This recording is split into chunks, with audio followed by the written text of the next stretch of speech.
Jim Fox was a dedicated family man, working hard to provide for his wife Helen and their daughter Emily in Pennsylvania.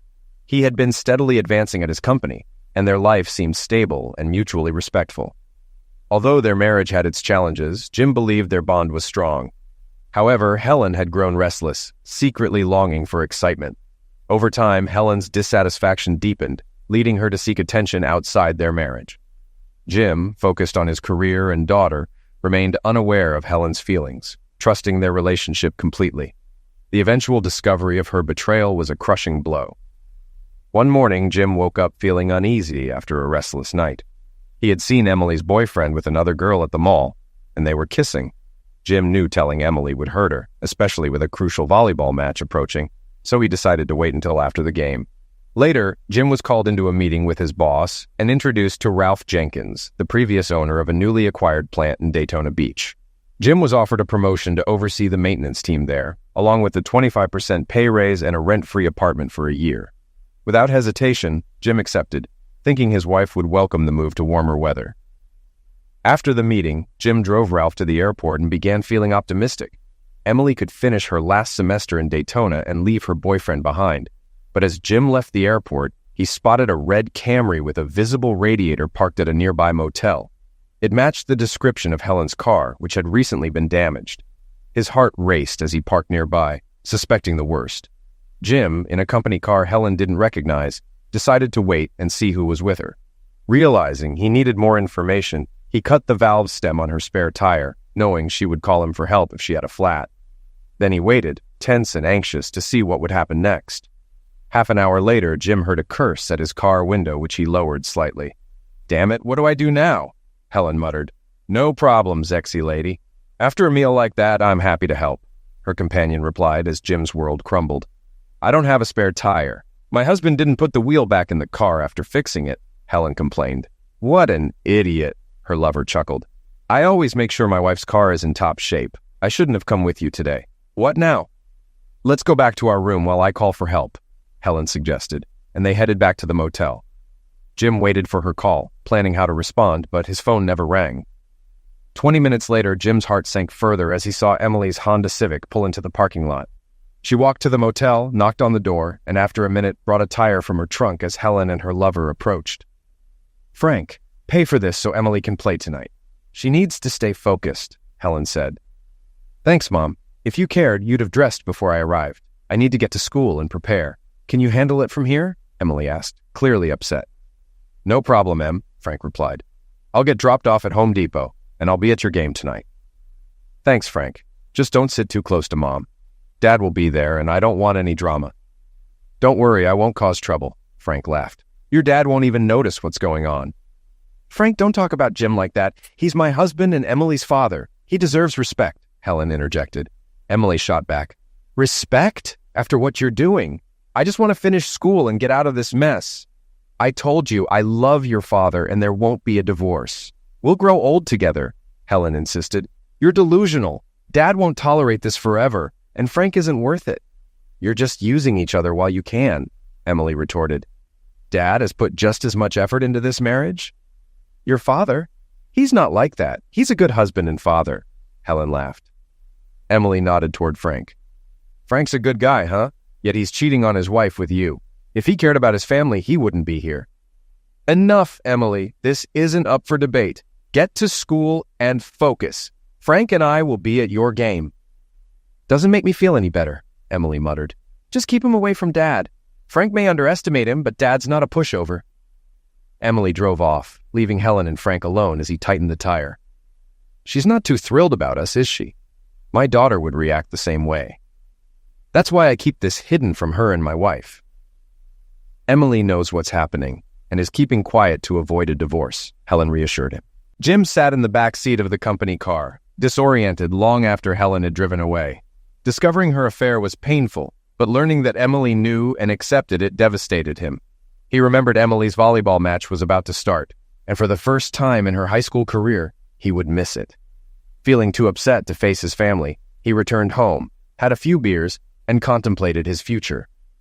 The realization that Helen might not want to move to Daytona because of her lover hit him hard. He reflected bitterly on how faithful he had been, and how she had taken advantage of that trust. Jim realized Helen didn't know about the Florida relocation and would assume he was going to Michigan.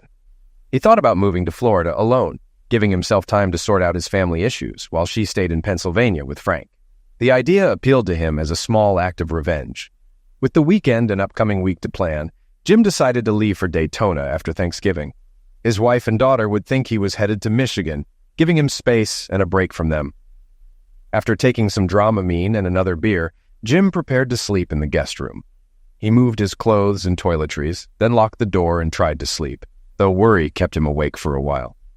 Emily noticed her father's truck in the garage and wondered why he hadn't come to her game. Helen, surprised by the empty beer cans, went to check on him but couldn't find him in the usual places. They eventually found Jim asleep in the guest room, unresponsive to their attempts to wake him. He must have been drinking, Emily guessed, puzzled by his behavior and his absence at her game. "We'll ask him in the morning," Helen suggested, noting that he sometimes slept elsewhere to avoid spreading illness. She urged Emily not to be too hard on him. Helen mentioned that Frank thought Emily played well and could get a scholarship, which irritated Emily. "I don't care what Frank thinks," Emily snapped. "He's a cheating idiot, and I'd be happy never to see him again." "Why can't you be happy for me?" Helen complained. "Frank makes me feel young and attractive." "I'm worried about Dad. If he finds out about Frank, it'll break his heart," Emily replied. "That's why he can't find out," Helen said. "I give your father all the love he needs. Frank just gives me something extra." "Keep telling yourself that, Mom," Emily said. "But if you keep this up, Dad will find out, even if it's not from me." "He won't suspect anything if you don't tell him," Helen insisted. "Your father completely trusts me." At 5 a.m., Jim woke up, quietly dressed, and left the house. After finishing breakfast at IHOP, his phone rang. "Jim, are you okay?" Helen asked, worried. "You missed Emily's match last night, and this isn't like you." "I just decided to be unpredictable," Jim replied before hanging up and turning off his phone. Jim spent the morning packing his tools and belongings into his truck, preparing for his move. As the day went on, he became more confident about his decision to start fresh in Florida. He knew he had to keep his plans secret until after Thanksgiving, so Helen and Emily would think he was heading to a colder location. Late in the afternoon, Jim returned home. Helen angrily confronted him for missing Emily's match and acting out of character. 2 days ago, he might have felt guilty, but now her anger meant nothing to him. He simply nodded and left the house, heading to a sports pub for dinner. To his surprise, Jim found he could still enjoy himself. After a few drinks and some sports talk with the other patrons, he returned home around 11 p.m. Helen and Emily were watching a movie. Helen sarcastically remarked on his absence and demanded an apology. "Okay," Jim muttered, grabbing his clothes for the next day and moving to the guest room. As Jim left, Emily noticed, "He doesn't seem to care that you're upset. It's like he enjoys sleeping in the guest room." "You don't know your father," Helen grinned. "He won't last 2 nights before coming back to my bed."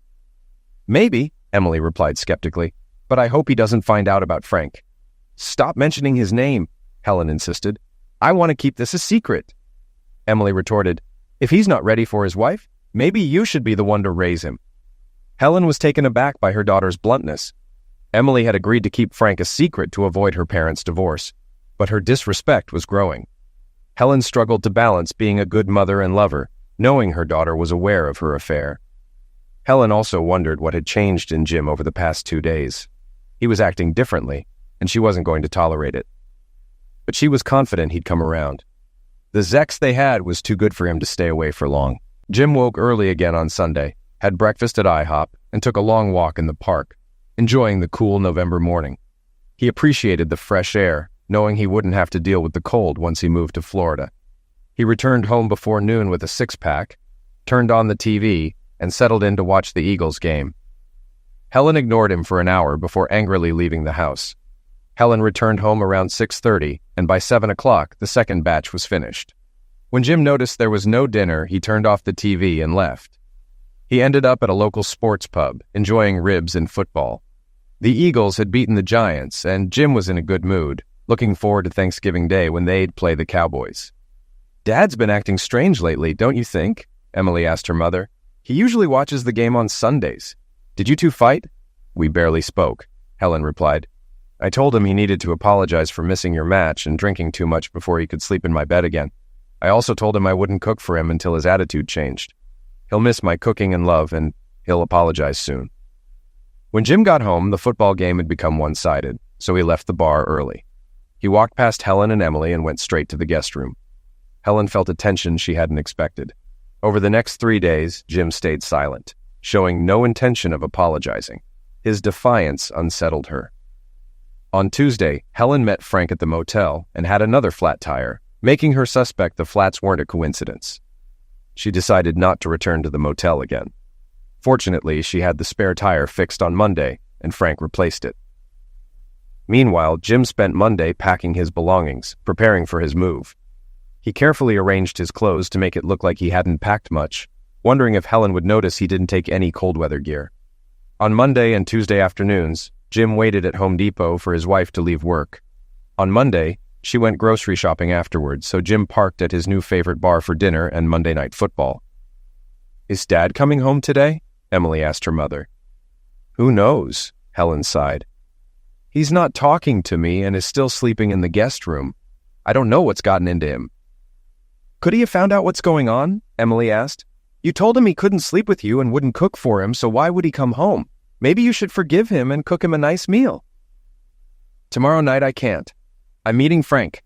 You'll have to eat leftovers. I'll be home later." "You're prioritizing Frank over Dad," Emily pointed out. "Frank's winning this game." "At least Frank treats me with respect and doesn't get drunk or hang up on me," Helen retorted. "Does he take out the trash, mow the lawn, paint the house, or pay our bills?" Emily asked pointedly. "Of course not," Helen snapped. "Frank just gets into bed with you," Emily responded. "Dad does all the hard work, and you think Frank's the best because he flatters you. You expect so much from Dad, but give what he deserves to Frank. That's not fair." Helen, angered, said, "I'm your mother. Show some respect." "And Dad expects your respect and loyalty, but he's not getting it," Emily argued. "Respect has to be earned, not demanded." That evening, Emily stopped Jim as he walked through the living room. "Our district championship game is tomorrow at 4. Can you make it?" "I'll check my schedule," Jim replied vaguely before heading upstairs. "I think he's mad at me too," Emily said. "I haven't done anything, but he doesn't seem to care. He's in a weird mood." Helen tried to comfort her. "He's upset about something but doesn't know how to express it. He'll come to your game tomorrow. Look, his truck is in the garage." The next evening, when Jim didn't show up at her match, Emily was in tears. "He didn't want to come. Why is he mad at me?" "That's a good question," Helen said sadly. "Let's find out what's going on." Helen returned home around 6:30, and by 7 o'clock, another empty six-pack was on the counter, with no sign of Jim. "It's only 8 o'clock, Helen said, worried. "He can't already be in bed." Once again, they found Jim in a deep sleep in the guest room, unable to wake him. Frustrated, they retreated to the living room. "Tomorrow's Thanksgiving. Will you let Dad eat with us?" Emily asked. "Of course," Helen replied. "His parents and mine will be here. This is his home, and I won't keep him away. Hopefully he'll be in a better mood by then. I invited everyone for 4. "Who did you invite, Mom? Please tell me it's not Frank." "Frank and his wife are coming. I think he and Jim will get along. They both like football and hunting," Helen reasoned. "But one of the things they share is you," Emily pointed out. "This is a terrible idea. I just think they'll get along. Jim needs more friends," Helen insisted. "You're out of your mind. This won't end well," Emily argued. "We'll see," Helen replied confidently. Jim woke early on Thanksgiving and went to a small cafe for breakfast. He returned home around 9 a.m., greeted by the smells of turkey and pie. "Dinner's at noon," Helen announced. "Our folks will be here soon. Want something to drink?" Jim shook his head, sat in the living room, and turned on the TV, uninterested in Helen's attempts at peace. He greeted her parents politely when they arrived, as well as his own parents a few minutes later. During dinner, Jim made an announcement.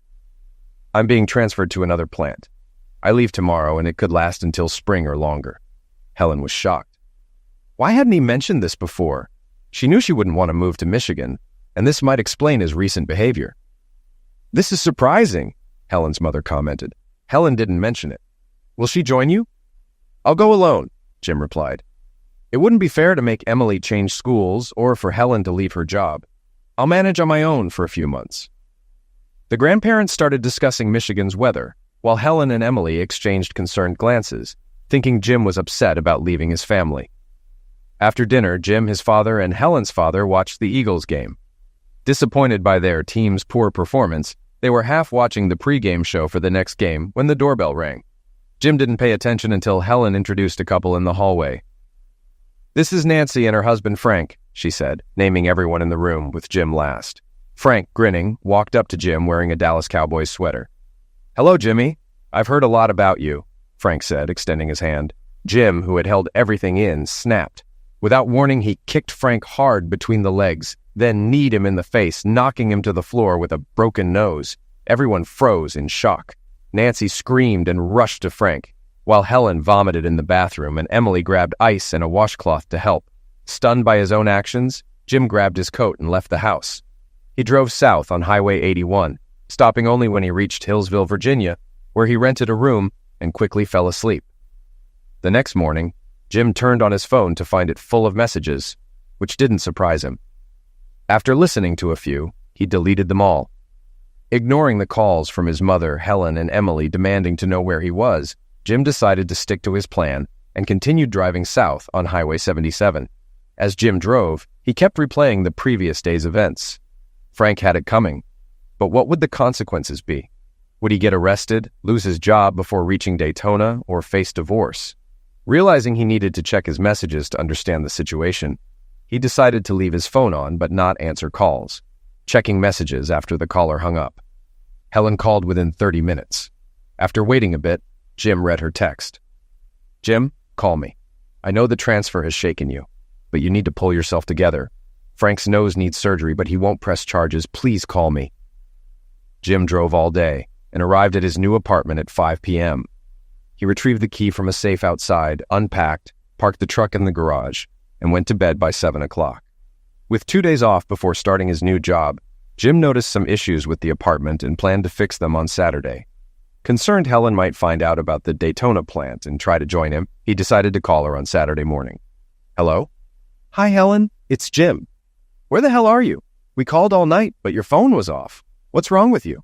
Frank ended up with a broken nose and a concussion just for rooting for a different football team. Are you crazy?" Jim ended the call, turned off his phone, and made a list of items to buy. An hour later, he returned with a new door lock, air filter, cleaning supplies, and a 30-pack of beer. At noon, he called Emily. "Hi, Dad. Glad you called after your fight with Frank. An ambulance took him to the hospital, and everyone was worried you were losing it. Mom was scared they'd sue us. I had to clean up the blood while Mom took Nancy to the hospital. Anything else happen?" "No, pretty quiet," Jim replied. "Just one more thing. Mom's upset you hung up on her again." "Yeah, I could tell," Jim admitted. "I called to let you know I got a new job and start Monday, in case the police ask where I am." "Don't worry," Emily reassured him. "Frank didn't press charges, though I think his wife wanted him to. The cops won't come looking for you." "But why the secrecy about your transfer? Is that why you've been acting weird?" "The transfer made me rethink my life. I realized I need to respect myself to be respected. I've lost my way over the years, but I'm getting back on track." "Are you okay, Dad? Any health issues?" Emily asked, concerned. "Not exactly. You and your mom know what's going on," Jim said sadly. "Just tell her I'm fine and not to worry." "Okay, Dad. I'll call you sometimes. Will you answer?" Jim struggled with his anger toward his daughter. He loved her, but her disregard hurt. He didn't want her out of his life, even though he was still upset about the betrayal. "If you don't call while I'm working, I'll answer," he replied after a pause. "What about Mom? Can she call?" Emily insisted. "Will you answer?" "If she wants to call just to tell me off, she shouldn't bother," Jim responded quickly. "But if there's an issue with the house or family, she should call. That's fair, right?" "I'll tell her. Good luck with your new job and stay warm. Is it cold there now?" "It's better than I expected. Don't worry about the weather. I'll be fine. Goodbye." As soon as Emily put down the phone, Helen started asking questions. "What did he say? Did he apologize? Is he afraid to come home? What did he say about me?" "He doesn't seem scared at all," Emily replied. "He said no one would respect him unless he respected himself. That's why he cut Frank off and keeps hanging up on you. If you want to talk to him, you'll need to show more respect. He's the one who attacked a guest in our home over a t-shirt and keeps hanging up. Next time we talk, I'm telling him exactly what I think," Helen vowed. "That's exactly why he's hanging up. He won't listen to you if you're disrespectful. Frank is the only one benefiting from this unless you find more boyfriends," Emily retorted. "Why do you keep making these rude comments?" Helen asked. "Because you've been rude and disrespectful." Frank laughed at Dad, not just because the Cowboys beat the Eagles, but because he slept with Dad's wife. That's enough to drive anyone crazy, but Dad doesn't know, Frank was hinting. Helen disagreed. He knew Frank was being an idiot, so he put him in his place. You don't disrespect someone in their own home. Any man would be angry, even if he didn't know his wife was cheating, Helen argued. I'm done with this talk. You live under my roof, and you will show me respect. On Wednesday evening, Jim was by the pool when his phone rang. He saw it was Helen and let it go to voicemail. Later, he checked the message. Jim, I know you're screening my calls. Please call me back. We need to make decisions about the house. Who'll shovel the driveway? Should we sign a fuel oil delivery contract? Which company to use? Please call. Hearing no hostility, Jim decided to call Helen back. She had important questions, and he didn't want her or Emily to face any issues. Thanks for calling, Jim, Helen said calmly. I'm worried about the things you usually handle around the house. Now that it's snowing, what should I do? I'll make a list and email it to you, Jim promised. I should have thought of that. Helen then asked, Are you coming home for Christmas? Mom and Dad invited us for dinner, and your parents want to see us on Christmas Eve. It's awkward telling them you're not responding to their calls. I don't know my schedule yet. If possible, I'll come home. You can tell them that. But they need to be polite if they want me to answer their calls. Every message I get, even from my mom, is hostile, and I don't need that, Jim insisted. I'll tell them, but I'm not sure it'll help. They weren't happy about how you treated Frank or that you left afterward, Helen replied cautiously. So there's no point in me coming for Christmas, is there? I'm not showing up just to be treated like the bad guy. If they want me there because they like my company, that's different, Jim said. You can still come home, Helen said, surprising Jim with tears in her voice. Emily and I would love to see you. We'll try not to make any dumb comments. Do you miss making love to me? Jim didn't want to be physical engaged with Helen anymore after hearing her with Frank. But he replied carefully, I've always enjoyed making love. Every time was special to me. He didn't mention that it was because he didn't realize he was getting Frank's leftovers. I agree, Helen cried. You're the best lover in the world, and I miss you. Please come home for Christmas. Let's see if you can join us for the week. I'll check. They don't usually give time off on short notice, especially that week, but I'll let you know, Jim promised. I'll also email you the list of things to handle for winter. Helen smiled after hanging up. Is he really the world's best lover? Emily asked. Frank might not like hearing that. He thinks he's number one. I've told you to be careful when talking about Frank. Your father is actually better than Frank, so that wasn't a lie. Frank is more fun, but not better. When Frank hears that, he'll be pleased. His wife thinks he's better than her other boyfriends. What husband wouldn't be proud of that? Emily noticed her mother leaving the room in tears. Jim enjoyed his new life, swimming daily, getting more tanned, and feeling comfortable. He was confident in his ability to manage the plant's equipment. What surprised him was the number of single women, widows, and divorcees in his condo, all of whom seemed to enjoy his company. Once they learned he could fix things, he was constantly in demand. This didn't bother him, as the women often thanked him with baked goods, meals, or leaving wine or beer at his door. A few days before Christmas, Helen urged Jim to come home for the holidays. After fixing a closet door for Mrs. Struthers, he turned around to find her unclothed. Jim, I don't have much money, but I have needs. Will you make love to me? She asked. Jim hesitated. He had never cheated on his wife and had only ever been with her. Susan was attractive, but he needed to figure out his marriage first. I need to sort out my marriage. After Christmas, I'll know more. I've never cheated, but that might change soon. I'll let you know. I understand, Susan said, covering herself. If you end things with your wife, you'll have plenty of women here ready to console you. Jim called Helen to say he'd try to be home for Christmas Eve. He was surprised by how happy she sounded. Knowing he missed both Helen and Emily, he decided to head north. He planned to drive halfway on the first day, shop on the second, and arrive home before Christmas Eve. When Jim reached his street at 9 a.m., he saw several cars parked in his driveway, recognizing a few. Helen was hosting her usual holiday gathering for her Home Depot friends. As he approached the door, he saw Frank in the kitchen. Anger flared, but Jim didn't want to ruin the holiday mood. He decided to enter through the basement and wait until Frank left. After dozing on an old sofa, Jim woke up 2 hours later. Hearing nothing from upstairs, he peeked outside and saw only one car left. Curious, he went to the front door and saw Helen and Frank in the kitchen. Frank kissed her and touched her bosom, reigniting Jim's anger. He resisted the urge to attack. knowing he couldn't get away with it again. Instead, he planned to sneak upstairs, take pictures, and then leave for Florida. Jim entered the house, climbed the stairs quietly, and hid in the guest room. He turned off the lights and waited. Helen eventually went to the master bedroom, and Jim heard the shower turn on. He guessed she was preparing for Frank. Jim turned off the hallway light and waited in the darkness, knowing Frank would be visible in the dim light from the street. When Frank was almost at the top of the stairs, Jim kicked him in the jaw, sending him tumbling down like a bobsledder. Frank landed at the bottom, motionless. The water was still running, and Helen hadn't heard anything. As Jim's anger faded, he realized that if Frank was dead, he was in serious trouble. Jim hurried down the stairs, stepped over Frank's body, and left the house. 2 hours later, he was already 100 miles away and decided to keep driving before stopping at a cheap motel just before dawn, paying in cash. After a 4-hour rest, he continued south, reflecting on his situation. He had attacked Frank, and depending on whether Frank survived, this could become serious. Jim realized he needed to stay away from both Frank and Helen to avoid ending up in prison. They weren't worth it. Despite everything, Jim admitted to himself that being without Helen made him feel lonely. She and Emily had been his world, but they betrayed him, and he knew he needed to move on. Around noon, his phone rang, but seeing it was his parents' number, he let it go to voicemail. He wasn't ready to explain why he missed Christmas Eve dinner or why he attacked Frank again. Half an hour later, Jim gathered the courage to listen to the message. "Jim, it's your father. Call us when you get this. Something serious happened at your house, but Helen and Emily are fine." Jim called back immediately. "What happened?" he asked when his father answered. "Son, it's Frank. He was at your house again last night. He fell down the stairs and was seriously injured. Broken jaw, arm, ribs, and another concussion. His wife found out he was with Helen and got there before the ambulance did. She was furious, tried to attack Helen, and even tried to throw Frank off the gurney.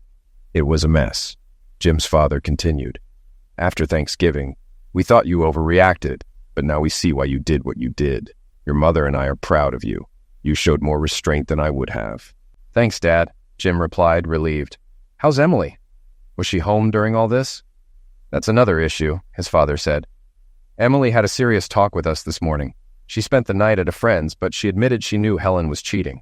She wanted to keep the family together until she finished school, then planned to tell you. We're disappointed, but we all hugged it out." "Thanks for helping Emily through this," Jim said. "Son, where are you really? I know you said you were transferred, but it seems drastic to move to Michigan in December." "The company transferred me to Daytona Beach. I got a promotion, a big raise, and a small apartment. I'm the maintenance supervisor now," Jim explained. "That's great. Would you mind if your mom and I visit in February? We'll be sick of winter by then." "Anytime, Dad. Just don't tell Helen where I am. I don't want to deal with her now." "Understood, Jim. But you should talk to Emily. She's pretty down about all this. She thinks you knew about the affair because you've been so cold to them. Did you know she knew?" "I need to go, Dad. We'll talk more later. Thanks for your support. Love you both," Jim said, ending the call. Jim returned to his apartment at dusk on Christmas Eve, feeling depressed about spending his first Christmas alone. He turned on the TV, opened a beer, and sat on the couch to zone out. As he was deep in thought, the doorbell rang. "I saw your light and came to wish you a Merry Christmas," Susan Struthers said. "It's not good to be alone on Christmas. Your return tells me you haven't made peace with your wife." "That's a fair guess," Jim agreed. "Her boyfriend was going to sleep in my bed. I hate crowds unless it's a couple of women." "What about just one woman?" Susan asked, stepping closer. "I might make you move a bit, but I don't think you'll mind." Jim thought about Susan's offer before accepting. "I'd really like that. I should warn you, though. I haven't had sex in a long time, so I might not be very good. Otherwise, my wife wouldn't have looked elsewhere." "I doubt you're the problem," Susan replied. "A man as kind and thoughtful as you is bound to be great in bed. Do you have rubbers?" "No, I haven't used them in 20 years, Jim admitted, realizing he had a lot to learn about dating. "Your partners will appreciate it if you do. It's a smart, responsible choice," Susan assured him.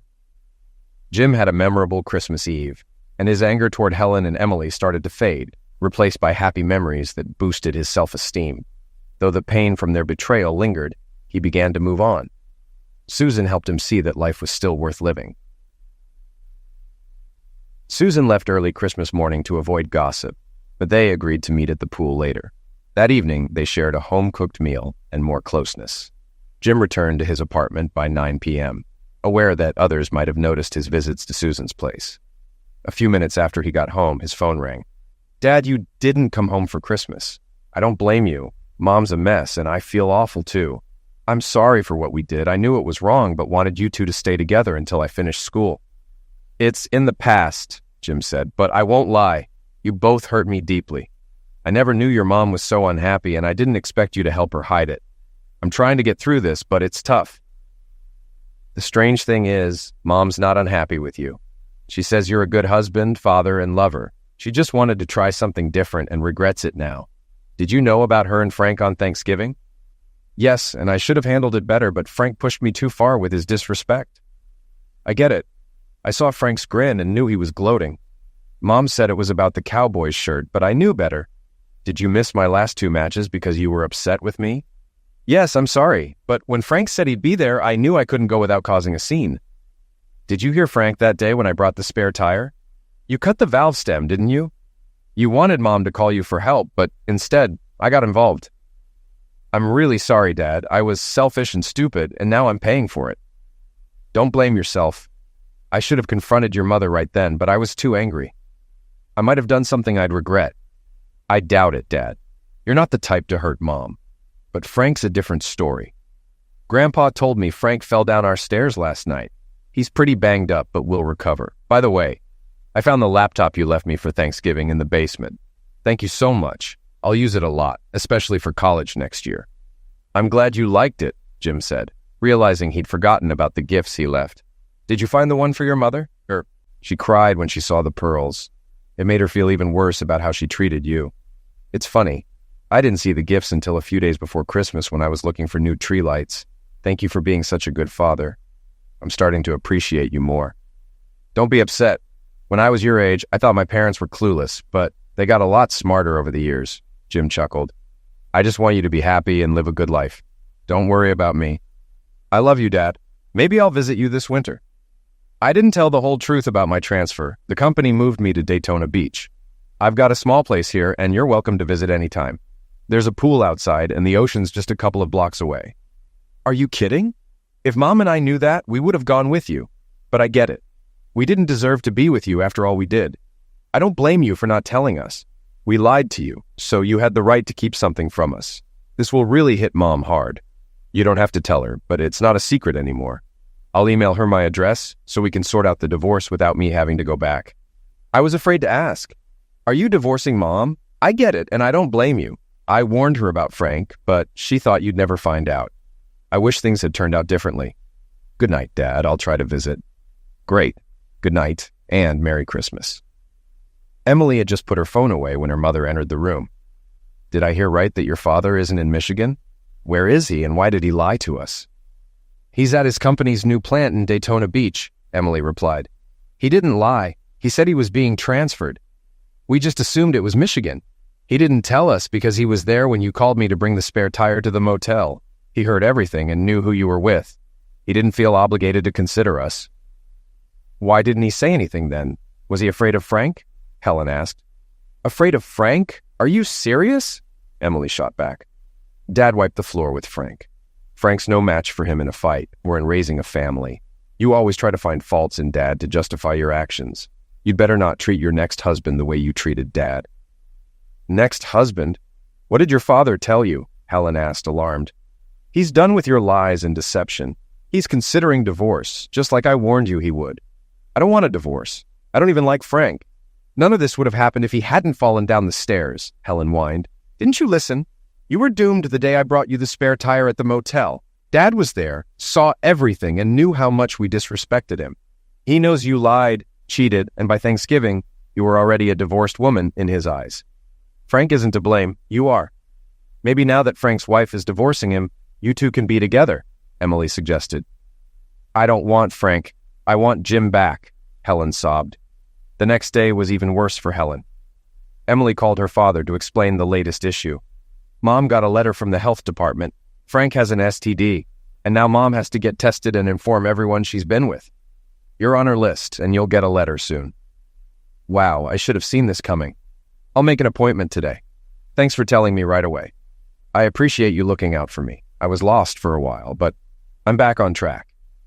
Take care, Dad.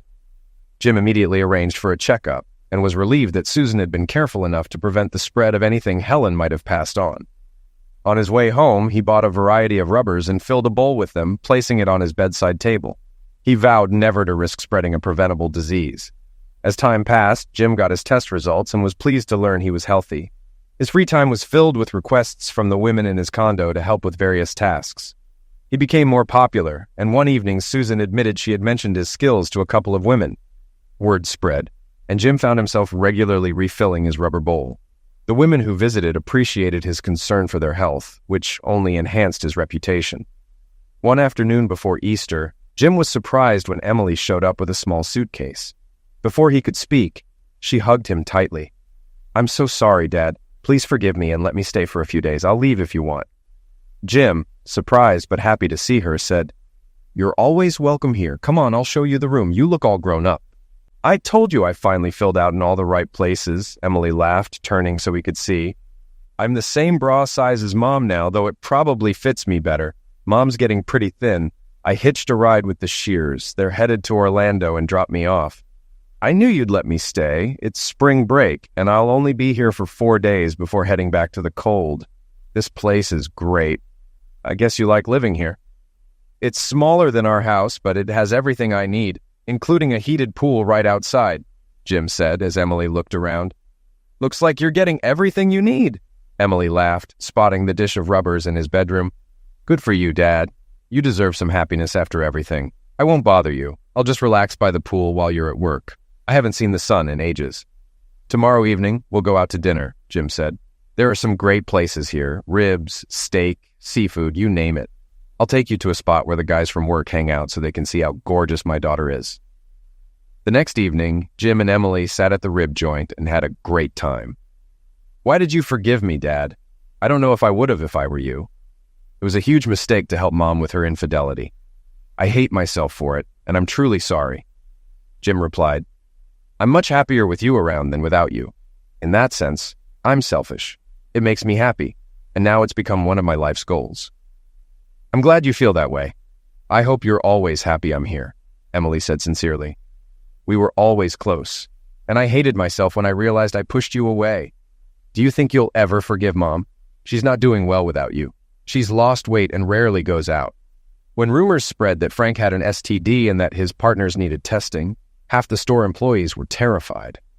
Frank seems to have gotten it from a new cashier, infecting a lot of people. Mom was the only manager on the list, which was awkward for her. Your mother and I agreed to be partners, Emily. Partners should be honest with each other. They need to trust each other, Jim admitted. I don't trust her anymore. I understand, especially after meeting your harem at the pool today. It was awkward having so many women ask me about you. From the way they talked, I knew at least 4 were sleeping with you. My dad owns a condo, Emily smirked. Seriously, they all think you're a sensitive, honest, attractive man who's pretty good in bed. I'm not sure about that. I have a few friends who visit now and then. I don't think they see me as anything special. It's more like I'm just available, Jim said modestly. Mom made a huge mistake, Emily said. Can I come here after I finish school and look for a summer job? I'm thinking about going to college nearby. Can I stay with you? Can I spend weekends and holidays with you? It's too far to commute to work, and Mom and I don't get along anymore. We're not close. Her betrayal hurt me more than I realized at the time. Jim eagerly agreed to Emily's request. He felt much happier spending time with his only child. He enjoyed watching her grow into a woman. They spoke several times a week after she returned from spring break. She insisted he not attend her graduation, but he promised to go to Florida the next day. On Sunday afternoon, Jim opened the door to greet Emily.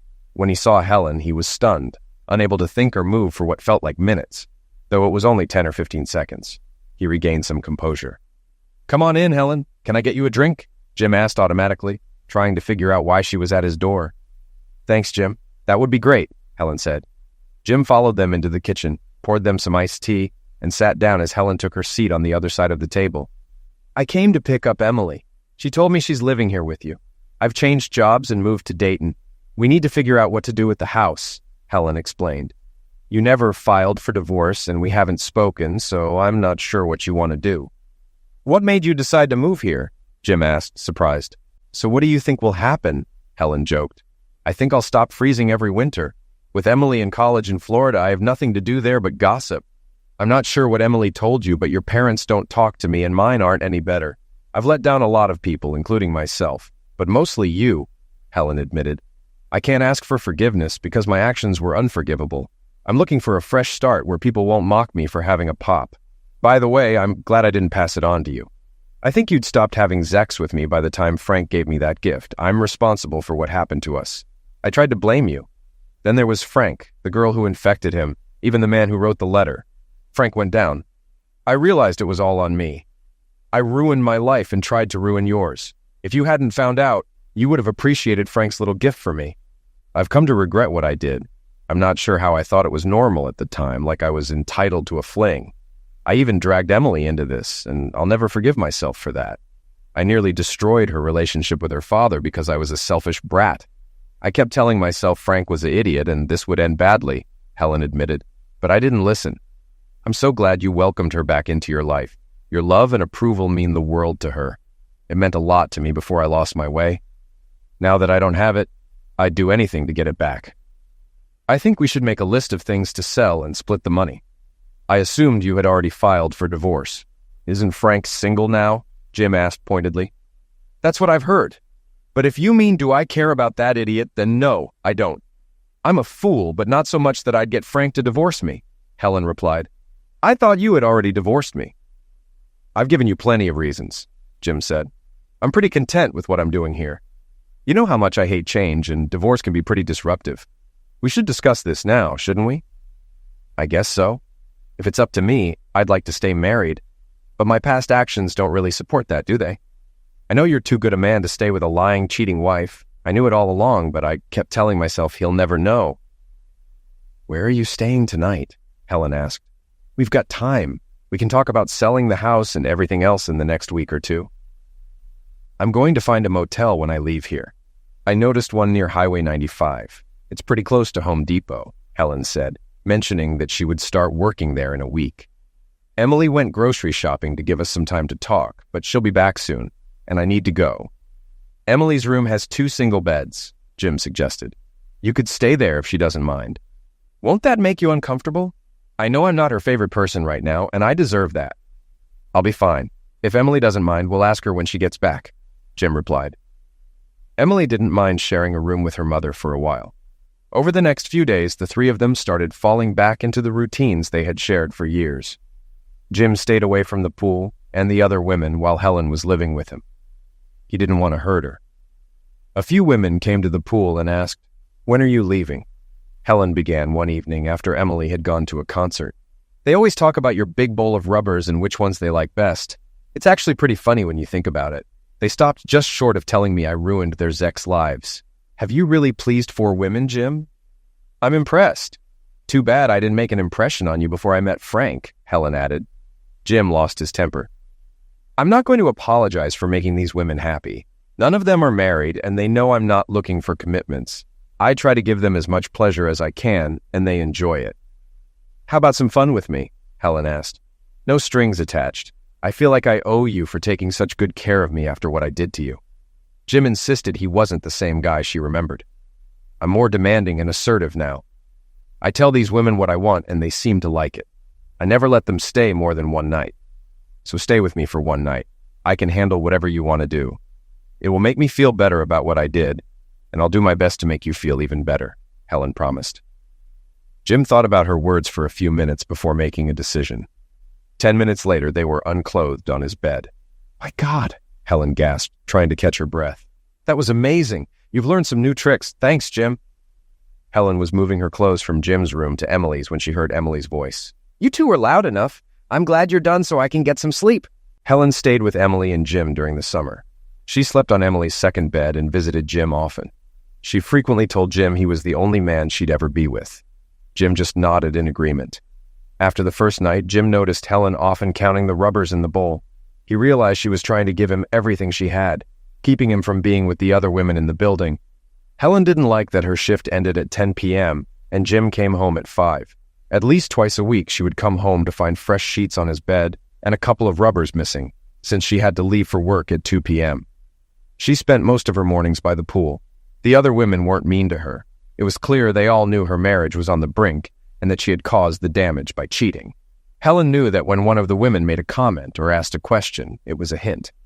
"Helen, did you pick out the new blue bedding for Jim's room?" Susan Struthers asked one morning. "It goes nicely with the curtains and carpet, doesn't it?" "Yes, Monica Barron, it's a lovely masculine color, and Jim is a very masculine man," Helen replied. "Jim, you don't want these women in your bed," Helen complained that night. "I'll give you as much Zex as you want. Aren't I enough for you?" "Exactly," Jim replied. "I won't see any of these women again." "Then why are there 2 rubbers missing from the bowl today? How does everyone know the color of your bedding?" Helen asked. "I honestly have no idea," Jim said with a smile.